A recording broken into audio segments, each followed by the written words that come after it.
Hello and thanks for joining us from our studios in Israel.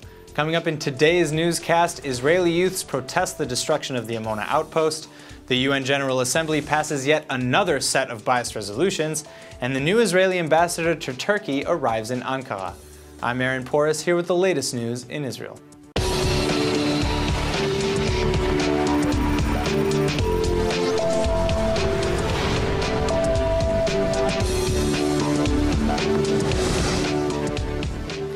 It's December 1st, which means that the clock is ticking just a little bit louder for the Amona outpost.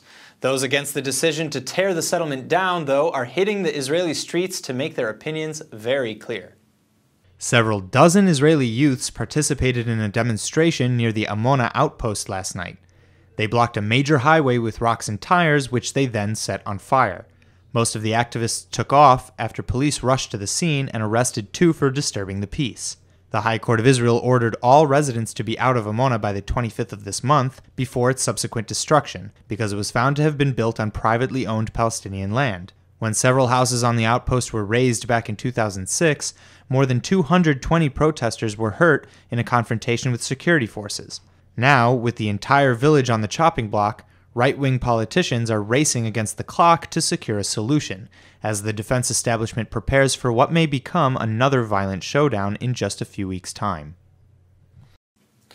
The United Nations celebrated yesterday its annual International Day of Solidarity with the Palestinian people by passing 6 resolutions condemning the Jewish state. Israeli UN Ambassador Dani Danon is slamming the developments as yet another example of the daily bias confronting Israel in the General Assembly. The first bill to pass was the so-called Jerusalem Resolution, which ignores all Jewish and Christian ties to Jerusalem and uses only Arabic Muslim names for the Temple Mount. The Palestinian UN representative expressed gratitude over the passing of the resolutions, but stressed that in his eyes, the anti-Israel resolutions didn't go far enough.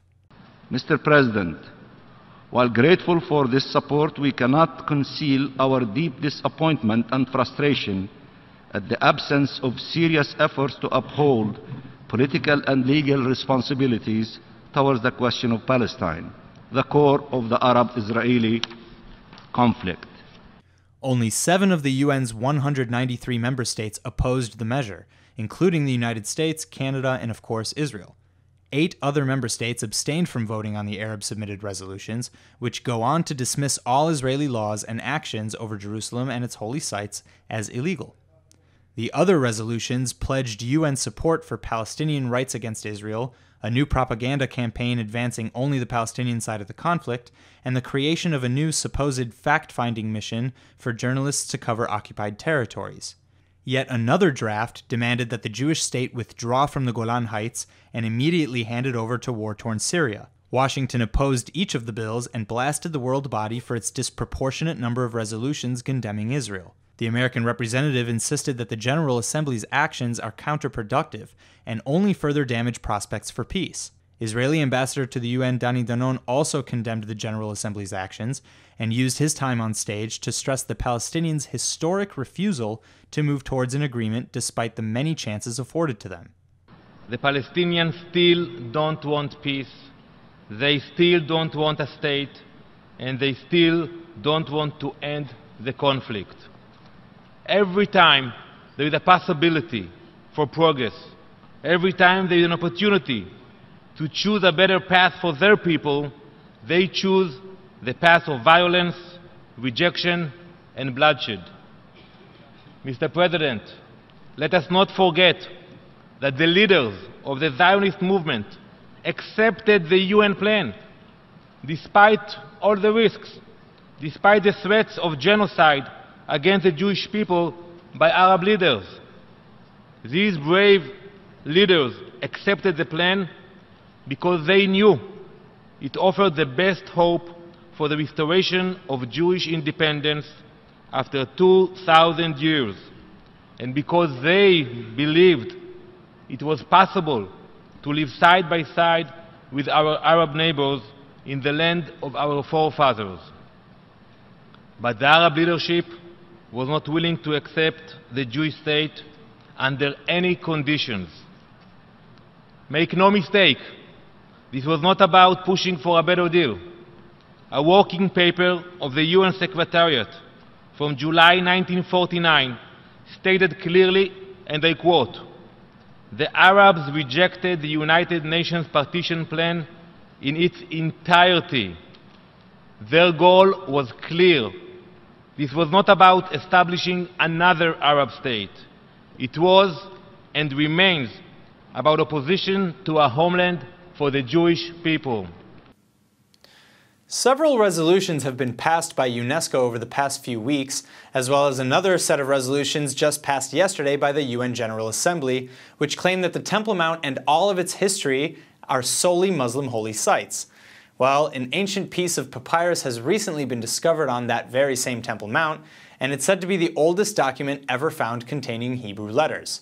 Times of Israel reporter Ilan Ben-Zion sat down with ILTV's Steve Leibowitz to tell of the incredible cooperation between the Israeli authorities and the Jordanian Waqf that led to this historic discovery. Well, the papyrus has been radiocarbon dated to about 2,700 years ago. So the time period we're talking about is the late First Temple period during the Kingdom of Judah. And the text in Paleo-Hebrew, ancient Hebrew, that appears on this scrap of papyrus mentions Jerusalem, which, if indeed it is an authentic document, would be the earliest known mention of Jerusalem in Hebrew. There are earlier ones in Akkadian from the Amona letters and in other languages, but this is the oldest one we would have in Hebrew. And the second find is not so much, it's not new in and of itself, but they published, archaeologists from the Israel Antiquities Authority published a compilation of works that had been done on the Temple Mount as part of some sort of agreement with the Waqf that any sort of maintenance work that had to be done, whether it's laying pipes or cables, they would bring in Israeli archaeologists. And so during these maintenance works, they unearthed a number of finds, including bones, pottery, and olive pits dating to roughly the same period as the papyrus, incidentally. But these are works that have been going on for about 10 years. It seems these discoveries and the cooperation, in fact, between the Israeli authorities and the Waqf seems to fly in the face of this UNESCO decision, and maybe the time that this came out was quite appropriate and quite interesting, no? There have been a number of people talking about the coincidence of these two events. I know that the conference that both of these were announced at has been scheduled for several months, but everyone involved has insisted that it's merely a coincidence. Anything beyond that is speculation, but it seems to be well-timed. The cooperation also flies sort of in the face of people who say that, not enough cooperation is being done, that all antiquities that are on the Temple Mount, all the archaeological significance on the Temple Mount is being destroyed, and that nothing is being done by Israel or its authorities to protect that. Whereas in this case, it seems as though they actually are, there is something being done, and these are, rare pieces of data from the Temple Mount. But are Israeli authorities from the Antiquities Authority making any changes, doing anything that is damaging or significantly altering the Temple Mount area, like the resolution for UNESCO seems to indicate? Have you found any of that?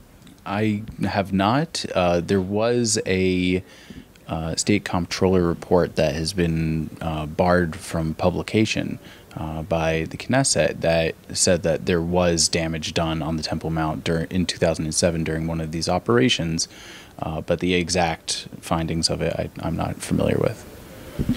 What else is in the pipeline that you can tell us about? Some new discovery that we don't yet know about that we're soon going to see on the pages of Times of Israel? Well, at the same conference, there was a publication of a Muslim inscription in Arabic that the scholars involved have dated to the 9th or 10th century, which mentions separately, as two distinct entities, the Al-Aqsa Mosque and Beit al-Maqdis, which is Arabic for the Dome of the Rock, meaning the Beit HaMikdash, or temple. And these scholars involved point to this as being evidence of the fact that not only were they considered historically distinct entities, but also that the Dome of the Rock, until the 20th century, was considered a successor to the temple because it was built atop the remains of the temple.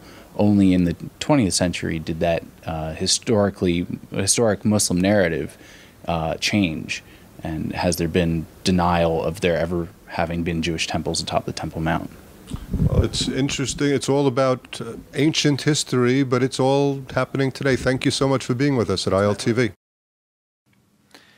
Israel's newest ambassador to Turkey landed in Ankara earlier today in yet another step towards normalizing diplomatic ties between the once strong Mediterranean allies.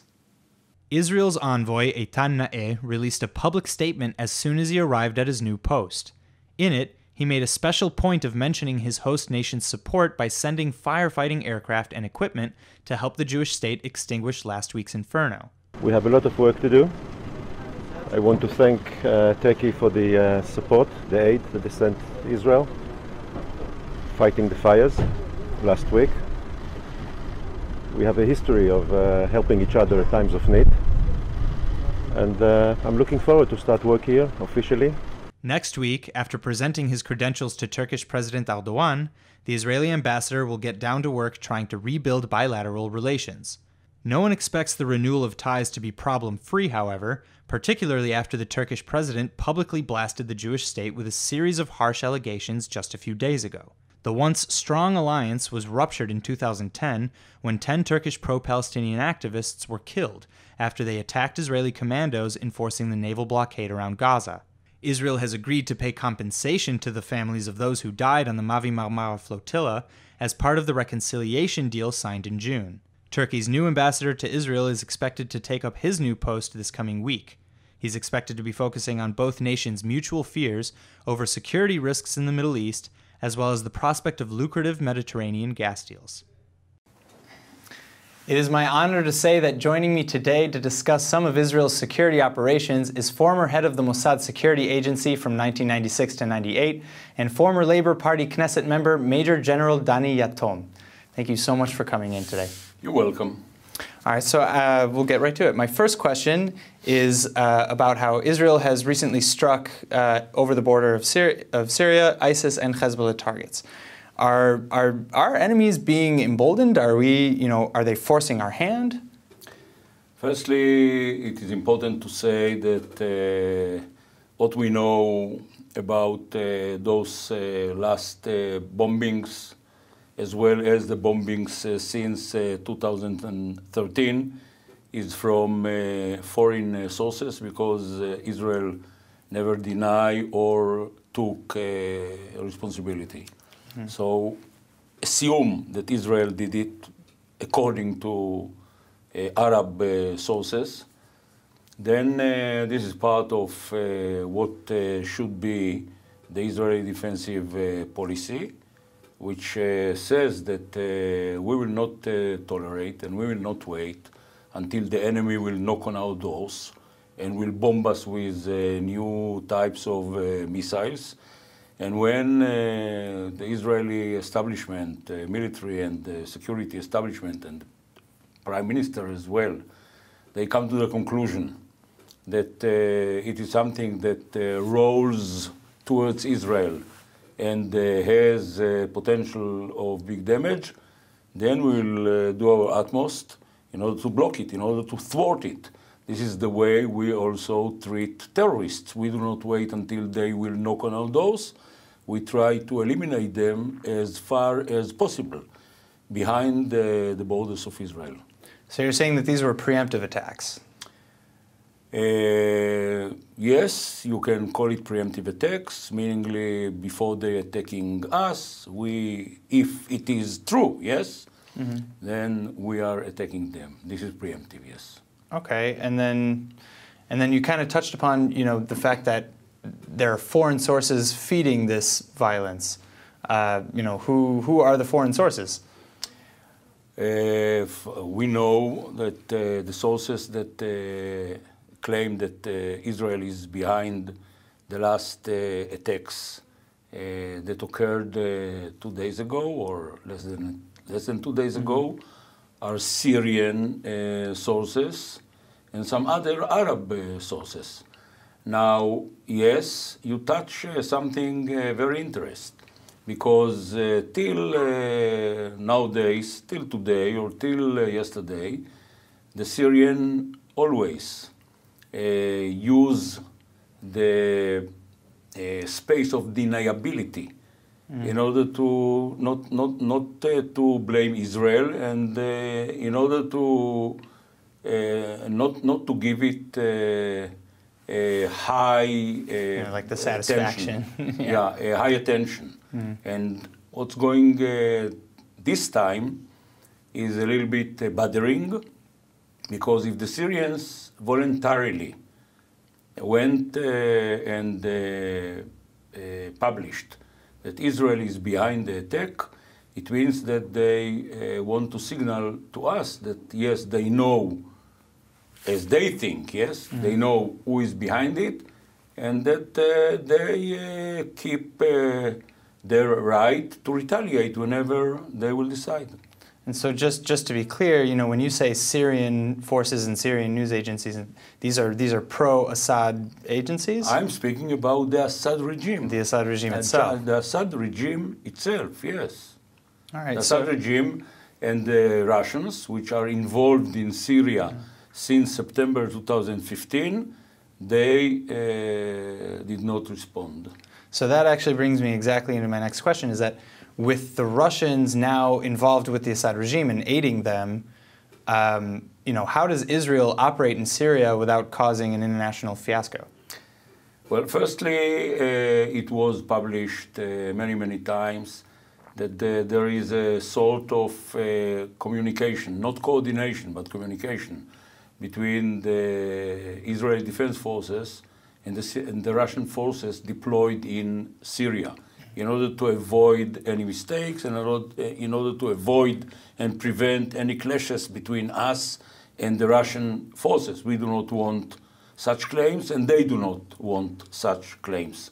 So whenever somebody plans to do something either in Lebanon or in Syria, those planners have to take into consideration the fact that there is a presence of Russians with highly sophisticated weapon systems, like anti-air missiles, the S-300 and the S-400, and some other weapon systems and radars of many kinds that can intercept Israeli aeroplanes while flying above in a Lebanese space or in a Syrian space. So we have to take it into consideration once we plan to attack targets in Lebanon or in Syria. Yes. So, okay, so we know that Russian forces are not the only new players, or, you know, I call them new players in Syria. There's also Iranian forces, the IRGC, and their monetary and, you know, physical support for terror groups that are all around the Middle East. So we know that Iran is emboldening itself and that they're expanding their powers. You know, what actions can be taken to limit Iran's expansion? Firstly, we have to remember that the intervention of Iran started many years ago, even before the agreement that they achieved concerning their nuclear activity with the Europeans and the United States. But since this agreement, no doubt that they deepened and they enlarged their intervention. They support Iran, as I used to say, and I will say today as well, Iran is the source of all the problems and the source of all the troubles. They assist Shiites in Iraq, they assist the Assad regime, they assist the Hezbollah that fights today shoulder to shoulder with the Assad regime, but used to attack Israel and probably will return to attack Israel, and tries from time to time to warm up the situation, either in the Golan Heights or in Lebanon, close to the border between Lebanon and Israel. We have to look at it. We have to follow the Iranians. We have to gather intelligence on the Iranians, the way we are gathering intelligence about any other threats and any other enemies of us. And we have to make sure by persuading the world that the world will keep an eye on Iran, and that the world will make sure, the world, the United States of America, Russia, all those that signed the treaty, the agreement, the nuclear agreement with Iran, they should make sure that Iran will not seize the opportunity once there are any sanctions over Iran, that Iran will not seize this opportunity in order to harm more the democratic forces, including Israel. And of course, we have our capabilities to defend ourselves. So, I know that Israel is far from the only country that is concerned about Iran's expansion. We also have other Sunni Muslim states, especially states like Saudi Arabia, that are as deeply concerned as anybody. Is that changing the relationship between Israel and the Middle East and Arab states? The answer is yes. There are some developments that change today and started to change the Middle East since something like 5 years ago, since the Arab Spring, so to speak. Firstly, the fact that the Arab regime collapsed, like the regime of Mubarak, like the regime in Tunisia, in Yemen, the civil war in Syria. This is one development. The second development is ISIS. ISIS is a threat not only to Israel, but also to Jordan, to Saudi Arabia, to Egypt, to all the, so to say, moderate states. And the third development is the development concerning Iran. The Saudis are concerned, and the other states are concerned as well. There is the Shiite axis led by Iran, and the Sunnite axis led by Saudi Arabia. So what we see today is a new realm, a new realism. Israel and those countries like Saudi Arabia, Egypt, and others share mutual interests. And I think that it is only a question of time until it won't be only a mutual concern, but also there will be some development which will bring us, all of us, to hold hands and to try and to cope against those threats that all of them are aimed against us and against the others. Well, there is nothing like a common enemy to bring people together. I hope that the relations, as you say, go way far, further beyond just preventing terrorism and other violence. And thank you. I want to thank you again so much for coming in today. You're welcome. It was my pleasure, and yeah, thank you. Thank you very much. Israeli foresters are already hard at work to begin to repair the devastating damage caused by 7 straight days of fire that raged across the nation. It's still being assessed, but it now looks like a little more than 10,000 acres of Israeli nature reserves were burned in last week's fires. And it might surprise some people to know that rehabilitation activities are focusing on how to promote natural regrowth, but not on replanting. Leading ecologists warned that reseeding, or the replanting of new trees too quickly, could actually weaken Israel's already fragile ecosystem. The plan is to wait for at least 2 years before introducing any new growth, and right now efforts are concentrated on protecting the surviving trees from invasive pests. Others want to see the eventual redesigning of wider buffer zones between human residences and the wooded areas. In the meantime, the experts are out in the field where they're gauging the extent of the damage and removing charred debris, which could take as long as 4 years to clean up. So mostly, it's just going to take time, but it's everyone's hope that the environment will soon begin the process of healing itself from the inferno as naturally as possible. There is great news coming from the Israeli Health Ministry recently, which is reporting that there's been a significant decline in the number of Jewish men who've contracted HIV.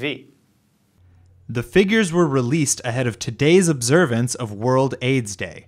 There were 125 new carriers in 2011, compared with 148 reported 4 years ago. The successes in lowering the number of patients is largely being attributed to the comprehensive national program launched by the Jewish state in 2013 in joint cooperation with a number of LGBTQ+ organizations.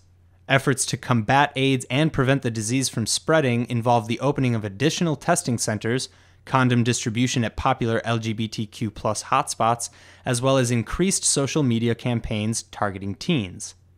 The news wasn't nearly as positive in the Arab sector, however, and the country's largest AIDS clinic is reporting that 78 Arabs were diagnosed with HIV this year.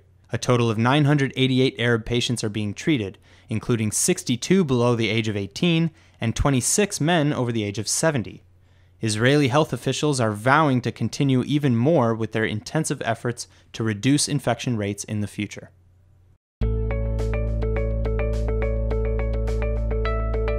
Masa Israel is home to the widest variety of immersive international experiences for Jewish young adults 18 to 30. Find the right study abroad internship, service learning, or Jewish studies program to help you grow as a person, a professional, and a leader, while also developing a robust global professional network that includes Israelis and Jews from around the world. And now for our Hebrew word of the day. Hearing about all the amazing advances in medicine coming from the Jewish state is what inspired today's word, which is tufa, meaning medicine or cure. We all get sick from time to time, and if you're anything like me, it can really ruin your day or sometimes even your week. Thankfully, between the aches, pains, congestions, and other maladies, there's typically some sort of relief in the form of a tufa. A tufa can be synthetic, natural, herbal, or even spiritual, but try to keep in mind that not all tufot, or medicines, are in your best interest. So listen to your body, do what you feel is best, and remember that sometimes simply a good mood and a good night's rest are actually the best tufa. Let's go ahead and take a look at the weather forecast. ILTV's weather forecast is sponsored by Adopt a Savta, taking care of Israel's lonely Holocaust survivors. Tonight should be rainy and cold with a low of 55 or 13 degrees Celsius. Over the weekend, temperatures are expected to drop as the high temperatures level out at about 67 or 20 degrees Celsius. All right, everybody, that's it for today's news. Today's exchange rate is 3.83 shekels to the American dollar. Remember to sign up for our daily newsletter at iltv.tv. Thanks for watching, and see you tonight.